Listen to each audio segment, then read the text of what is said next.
So, have you ever actually stopped to wonder why a brilliant doctor or a Harvard-educated executive can end up completely bankrupt, while a humble janitor can retire a multimillionaire? It's literally the ultimate financial paradox. We've all been conditioned to think of finance as this purely math-based field, where formulas, data, and cold hard logic dictate exactly who wins and who loses. But here is the cinematic truth we're going to dive into in today's explainer. Managing your money well is roughly 80% behavior and only about 20% brains. Look, on the surface, the problem everyone is trying to solve is pretty simple, right? How do I make more money? But the deeper, far more fascinating question we need to ask is why genuinely smart people make undeniably bad financial decisions. The real culprit here? It's our own flawed psychology and our hidden emotional biases. See, people don't make their biggest financial moves on perfectly formatted spreadsheets. They make them around the dinner table, in highly emotional moments, driven by totally unique personal experiences, ego, pride, and honestly, a massive dose of irrationality. Let's ground this with a true story about two profoundly different men. First, think about Richard Visconti, a top-tier, Harvard-educated Merrill Lynch executive. This guy had the degrees, the prestigious pedigree, and elite technical knowledge. Basically, everything society tells us is an absolute prerequisite for financial dominance. But during the 2008 financial crisis, he went completely bankrupt. He was utterly ruined by crushing debt and an extravagant lifestyle he just couldn't sustain. Now, compare him to Ronald Read, a Vermont janitor and gas station attendant. He wore coats held together with safety pins. He literally chopped his own firewood well into his old age. Yet when he passed away at 92, he left behind an $8 million fortune. How is that even possible? Well, Reed simply had the quiet discipline to save and patiently hold his investments for decades. He had absolutely zero finance degrees, but his behavior was absolutely flawless. This foundational concept is the beating heart of Morgan Housel's book, The Psychology of Money, which is the cornerstone for our explainer today. Housel makes this deeply profound point. Nobody is actually crazy, right? Every single financial decision a person makes perfect sense to them in that exact moment. I mean, someone who grew up in extreme poverty during the Great Depression is going to look at risk entirely differently than a kid who inherited massive tech wealth in the 2010s. We all make what we think are logical choices based on our own deeply personal worldview. What looks completely absurd to you might be a totally rational survival mechanism for someone else. All right, let's dive into Section 1, Luck and Risk, the two sides of the same coin. To really understand wealth, we first have to totally dismantle the myth of the purely self-made billionaire. We have to look at two inescapable forces. Take Bill Gates, for example. Back in 1968, there were roughly 303 million high school-aged kids on the planet. Out of all of those, only about 300 attended Lakeside School in Seattle, which happened to be one of the only high schools in the world that had the cash and the foresight to lease a computer. Gates himself actually admitted if there had been no Lakeside, there would have been no Microsoft. That is undeniable, 1 in a million luck. But right next to him was his best friend, Kent Evans. Kent was just as skilled, just as driven, and just as brilliant. Gates even said they would have gone to college together and been founding partners. But tragically, Kent died in a mountaineering accident before they even graduated. The odds of a high school kid dying in a mountaineering accident? Also about 1 in a million. For every Bill Gates, there is a Kent Evans standing on the exact opposite side of life's roulette wheel. We have to give luck and risk their proper respect, because not all success is due to sheer hard work, and not all poverty is due to laziness. Moving on to Section 2, the invisible force, the power of compounding. This brings us to the next massive hurdle in our journey, and an invisible force that human brains are basically hardwired to misunderstand. $205 billion. Let that number just sink in for a second. Let me explain where this staggering figure comes from. We've all heard the legendary story of the Manhattan Indians unloading their island back in 1626 for about $24, right? It sounds like a horrific deal, a historic swindle. Well, actually, if they had simply taken that $24 and invested it at a completely average 7% annual return, by 1964, so 338 years later, that initial $24 would have compounded to $205 billion. That completely dwarfs the actual real estate value of the entire island today. You see, our linear brains simply fail to grasp the astronomical reality of exponential growth. We intuitively understand basic addition, but compounding works in the shadows, quietly snowballing until the numbers totally break our grip on reality. And naturally, this brings us to Warren Buffett.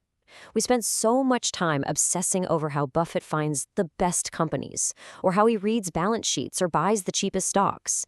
But we really need to look at the timeline. Buffett started investing at age 10. By 30, he hit $1 million. But here's the kicker. Out of his roughly $84.5 billion net worth, over $84 billion of it was generated after his 65th birthday. Just think about that.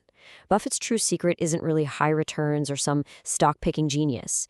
It's time, it's consistency, and it's sheer survival. It's compounding allowed to run absolutely wild over 8 continuous decades. Now, if you want proof that you don't need to be a Wall Street genius to win this game, just look at this famous $1 million bet. Back in 2008, Warren Buffett made a very public wager. He bet $500,000 that over a 10-year period, a completely passive, boring, low-cost S&P 500 index fund would beat a complex portfolio of elite, high-fee hedge funds. Only one guy, Ted Sides, accepted the challenge. And the result? Through 2016, Sides' handpicked funds, managed by the brightest financial minds in the world, gained a sluggish 2.2% a year. But Buffett's boring, low-fee index fund? It surged more than 7% a year. The active pros, with all their brilliant algorithms and massive resources, were completely crushed by simple, patient compounding. Section 3. Getting wealthy versus staying wealthy. The ultimate crisis of ego. So building wealth actually introduces a really dangerous psychological trap, because getting money and keeping money, those are two completely different skill sets. Getting wealthy requires taking risks, being relentlessly optimistic, and really putting yourself out there. But staying wealthy requires the exact opposite. It requires humility, frugality, and honestly, a healthy dose of paranoia. Consider the Great Crash of 1929. Abraham Germansky, a multimillionaire real estate developer, bet heavily on the stock market, was utterly ruined in the crash, and literally vanished into history. Now, on that exact same day, Jesse Livermore, the greatest stock trader of his era, shorted the market. He went home having made the equivalent of $3 billion in a single day. He won huge. But the story doesn't end there. Overflowing with ego and a swelled head from his historic success, Livermore genuinely believed he was invincible. He started making larger, vastly riskier bets. Just 4 years later, he was deeply in debt, had lost absolutely everything, and tragically took his own life. Both men were fantastic at getting wealthy, but terrible at staying wealthy. So what exactly is the mindset of true long-term winners?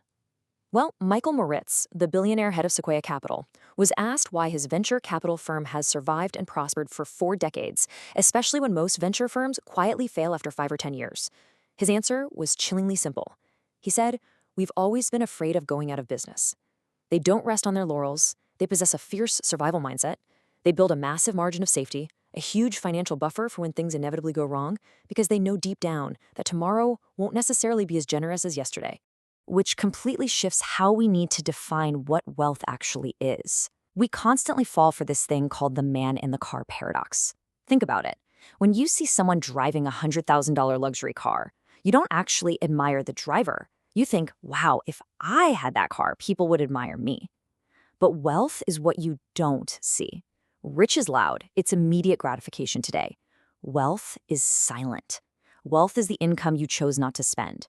It's the luxury car you didn't purchase, the diamond watch you left at the store.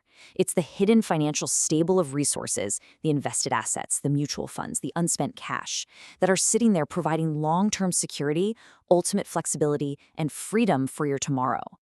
Section 4. The Payoff. 7 Rules for Wealth. All right, let's distill this entire explainer into 7 completely actionable rules you can apply to your life today. Seriously, don't just gloss over these. Let them sink in. Number 1, acknowledge luck and risk.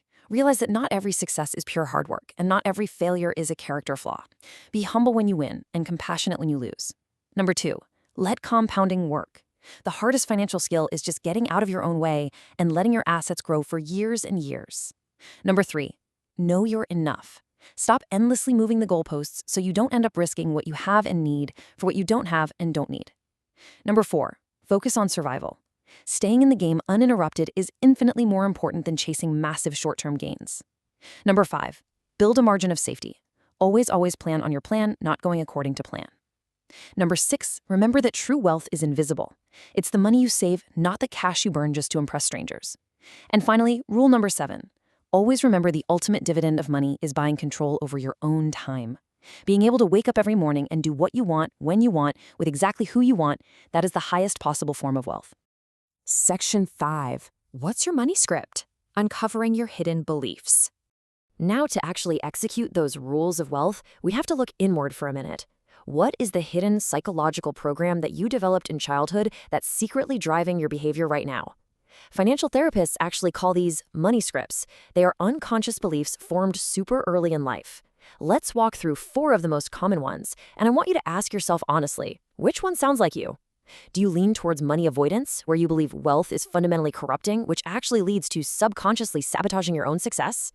Or are you caught up in money worship, convinced that the next income level will magically solve all your life's problems, resulting in this endless workaholism without any true fulfillment?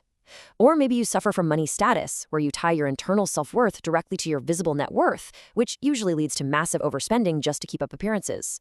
Or even money vigilance, where you save relentlessly, but you're so anxious about money you have a complete inability to actually enjoy your life. Identifying your hidden narrative is the absolutely crucial first step to making sure it isn't secretly undermining your future financial freedom. And that brings us to our final and perhaps most important thought. I really want to challenge you and maybe even challenge your ego a bit with this one question, and I want you to sit with it today. Is your spending buying things, or is it buying freedom? Take a hard, completely unfiltered look at your financial choices.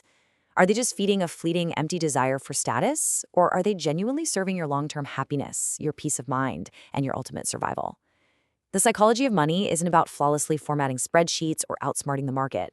It's about getting to know yourself, managing your ego, and realizing that your behavior is the ultimate currency. Think on that. Until next time, keep learning, keep growing, and keep taking control of your time.